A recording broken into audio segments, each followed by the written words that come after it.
La quotidienne YouTube de Chris Yapi, lundi 8 avril 2024. Kone Mamadou, ancien président du Conseil constitutionnel, est mort. Cet homme a été une des causes de la mort d'au moins 500 citoyens ivoiriens en 2020. La Côte d'Ivoire est en train de rebondir, mais il suffirait d'une décision de justice malheureuse, une seule, mais bien relayée par la presse et par Internet pour briser cet élan. Malheur donc à celui par qui un tel scandale arrivera. Ce pourtant brillant magistrat s'est progressivement sclérosé et laissé corrompre par le régime Ouattara. Et il vient de mourir dans l'infamie. Je l'avais dit, tous ceux qui ont trahi le peuple ivoirien, d'une manière ou d'une autre, paieront. C'est lui qui, tordant abominablement le cou à la Constitution, a exclu le président Laurent Gbagbo et le Premier ministre Guillaume Soro de la présidentielle de 2020.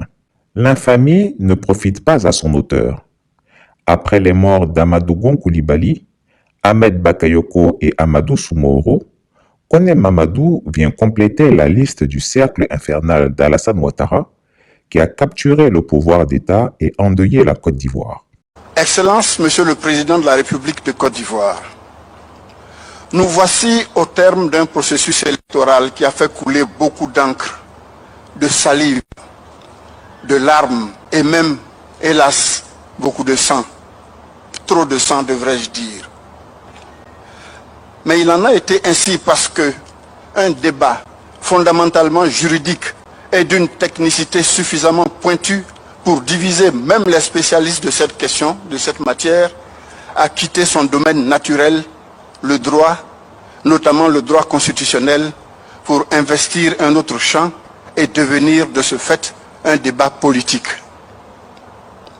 Chacun y est donc allé de son interprétation, depuis les professeurs titulaires de la chaire de droit constitutionnel jusqu'à ceux qui ne possèdent comme seul diplôme que leur acte de naissance. 3 enquêtes à venir sous peu. Enquête numéro 1. Coup de fil Soro-Ouattara. Grosse colère de Téné Birahima Ouattara. Guillaume Soro en danger de mort. Jamais un simple coup de téléphone n'a suscité autant d'agitation. Intervenant plus d'1 mois après la libération des prisonniers du mouvement Générations et Peuples Solidaires, le mouvement politique de Guillaume Soro, ce coup de fil résonne comme un coup de tonnerre dans le paysage politique ivoirien. Le plus contrarié de tous est sans conteste le frère cadet du tyran des lagunes.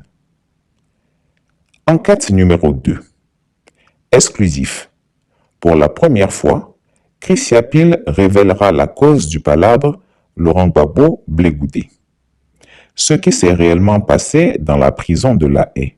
Pourquoi le président Laurent Gbagbo ne veut ni sentir Blé-Goudé, ni voir Afin Guessan. Enquête numéro 3. Mort du président Henri Konan Bédié. Des détails troublants. Qui l'a tué et pourquoi. Chris Yapi ne ment pas. Retrouvez Chris Yapi sur ses 2 chaînes YouTube, sa chaîne Dailymotion, Instagram et VK.